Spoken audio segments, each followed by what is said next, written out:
Hey Frank, Doug was talking last week about he was looking back at Nick's tape from 13 and other years to find some things he did well in those years.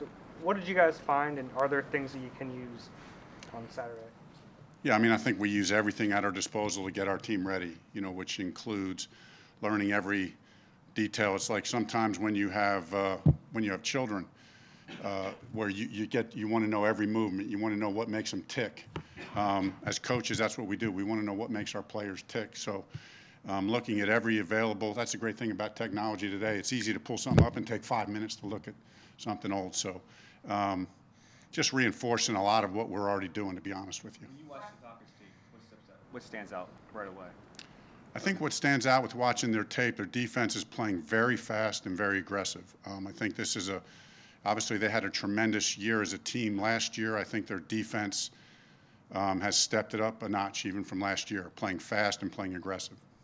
What was in retrospect now, what was the trickle-down effect of having Wiz kind of solidify that one guard spot and the benefit of that throughout the entire line? I just think the continuity and Wiz, every player has their strengths. Wiz is like Kelsey in that he's just incredibly smart, like another quarterback out on the field, helping get everybody on the same page. Then on top of that, he's a physical player as well. Frank, when you look at last year's game, how much of that game can you use as a blueprint for this week? You certainly look at it. But this is playoffs. So like I said, you're exhausting every resource you have, and that's the thing about today. It's easy to do and spend a lot of time doing it. Their defense is a very distinct style of defense that a handful of teams play in this league. So there's always certain ways that it's the same every week. X% of what you're going to do each week in your game plan is based on who we are, our DNA. This is what we do no matter who we play because we're good at it, and our players are better than your players. And so we're gonna do what we do. And then there's X percentage that is, okay, what's unique about the scheme that we're playing? This scheme has certain uniquenesses to the coverages that they play.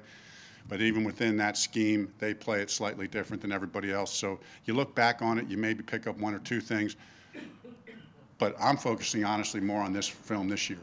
I'm focusing more on their film this year. So as far as that goes, Frank, what is that? I mean, is it similar to what he did with Seattle, like a lot of cover three, or what are you looking at? Yeah, I mean, everybody knows this defensive scheme is a middle field closed zone defense. They're playing a little bit more man coverage. Sometimes you get to the playoffs. As things ramp up, you tend to tighten down your coverage a little bit, maybe play a little bit more man coverage. That's common. That's normal. So you go in, and if you look at their tape throughout the year, they may be 75% zone on first and second down in these situations, and then maybe as it gets down into the playoffs, it just tightens up a little bit more man coverage. I've just seen that over and over again through the years. In terms of all this year, Jay had a big game against him when he was with Miami. He also had 25 carries that day. What's keeping him from being a 25 carry back player here? Just the way the games have expressed themselves here, the way that we've rotated the backs. It's always a fluid thing, as we've said. So Jay certainly, I think his production has continued to ramp up, and hopefully we keep getting good production from that position. With the maintenance you've had with Jay over the season, do you get the sense that he's fresh, and if you needed him to carry that kind of load, he'd be able to do it right now? I really do feel like he's fresh, and that is one of the advantages of what we've done, and really managing that situation for him and whatever things he has going on physically. But just feel like he's been fresh and good, and all our backs are. Obviously, getting the bye week, I think, has gotten everybody fresh. Doug Reed, you mentioned the Falcons play. Is this more than a normal week even? You always want to stay on schedule, but is it more important because if you get behind the chains, it's difficult against a team that tries to keep everything in front of them? No doubt. I mean, we have to do a good job of being productive on first and second down. That's been a big part of our formula. I mean, I know we've had a fair amount of success when you look at the overall season as far as some third and long, but I think going into the stage where the weather tends to get a little bit worse, and staying ahead of the change, vitally important.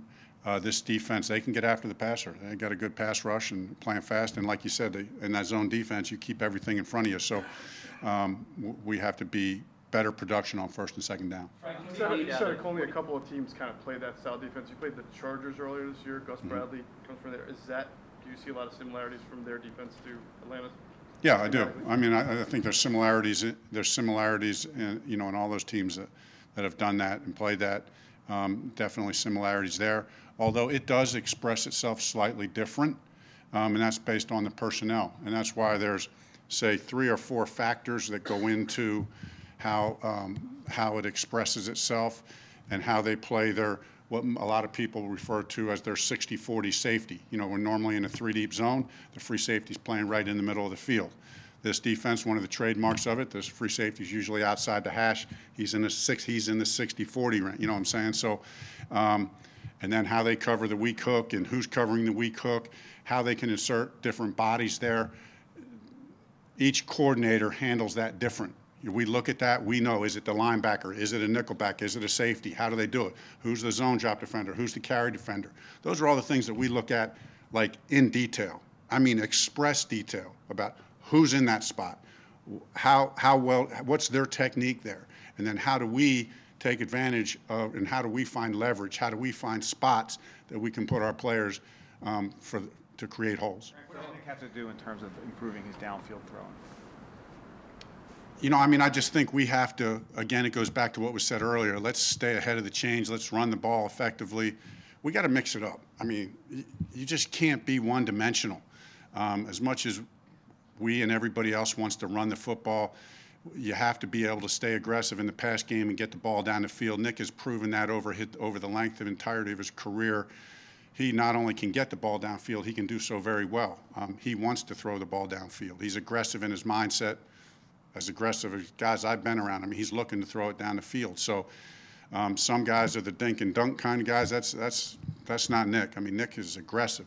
So we need to be good in the run game, be able to mix in our play action, take our shots down the field, keep the defense, off guard and keep them guessing. And that starts with good production on first down. What do you telling us that his confidence hasn't wavered at all? And have you seen that from him in the building behind the scenes, and how important is that for him to show that to us? Yeah, I think there's 2 reasons why his confidence hasn't wavered. Just because, first, because of the length and breadth of his career, there's enough substance behind his career that that merits having confidence. And knowing, I've seen the best quarterbacks in the world. The best quarterbacks in the world have a bad game or 2 in a row. I mean, the best. It happens. So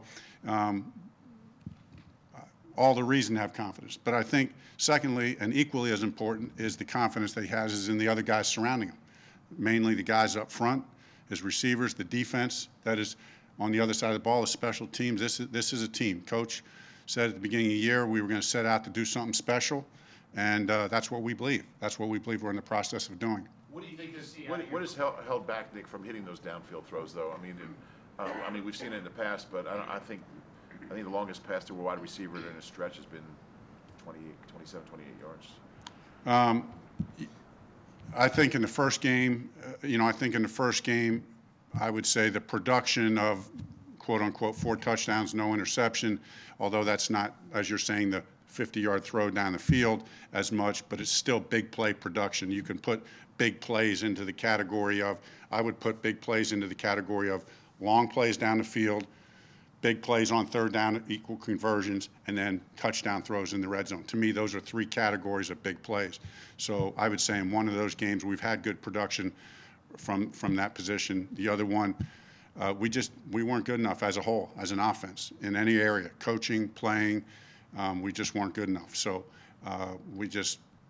small sample size, we got some good games ahead of us. Hopefully, well, we got 1 game ahead of us right now. That's all we're worried about. So Frank, what do you need to see out of Foles on Saturday? Just play his style, play his game. We talk, this is a team game. This is we're going to do this. We do it together. It's not any one man. It never was any one man. This game has never been as great. There's been some great players in this league, and that's the great thing about this sport. That's what I love about this sport so much. So if we're going to go where we're going to go, it's all of us. So of the opponent's identified the Seahawks and Chargers as playing similar styles to Falcons. Are we missing any? Not this year, I don't believe. When Those two. When you're playing a team that plays the same coverages over and over again, how do you come up with a game plan that comes up with different route concepts that they haven't seen, or how do you come up with different ways to attack them that they haven't seen? Sometimes you can change up the personnel. Sometimes you can change up the formation. You can motion to it. Every now and then you get a new idea. You know, you get a new idea. You look, you see, oh, this team, they tried to attack it this way. That worked pretty good. Well, let's see if we can have our version of that. Most of the time, 90% of the time, it's just finding ways to do what you do. I mean, this defense has been out there for a while, and so the ways that I think that we know how to attack it, we focus on those ways. We're always looking for fresh new ideas, but really the best ideas and the best way to attack these defenses, as hard as you work from a coaching standpoint to put players in position, at the end of the day, it's great players making plays.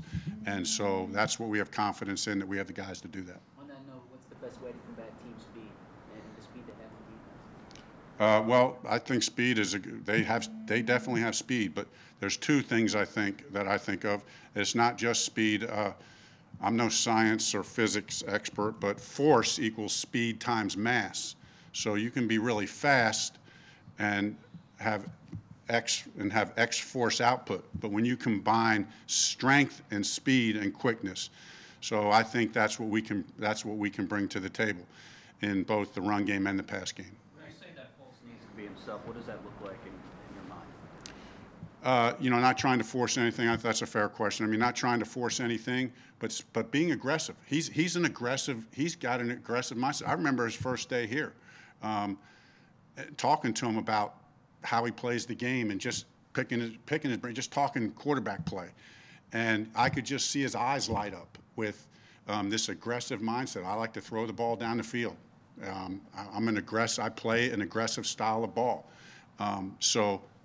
To be more specific to your question, I think that would be one example. Frank, how much does the weather report at this point of the week affect your game plan? I mean, it looks like it's going to be okay as of right now, but there's that 2 days of rain. Yeah, I'm not going to lie. I mean, it probably, you look at it, and really all you're looking at, is it going to be extreme? You know, if it's in that range, in that acceptable range, you don't really think much about it. So if it's going to be extreme, then maybe you factor it in a little bit. So it looks like it's in that acceptable range. With the wanting Nick to be more aggressive, do you feel like when the last 2 games he wasn't as aggressive as he's normally been? No, I probably misstated that. What I meant was trying to answer the question of what does it mean for Nick to be himself, and it would be for him to be aggressive. And just because we've, as an offense, against the Raiders, didn't have a very good game, you know, the last game of the year was a different kind of category, but for whatever way you want to look at it. So let's not let the most recent outings, 5 quarters of play, let's not let that slow us down in our confidence. Maintain your confidence and aggressiveness. Thank you.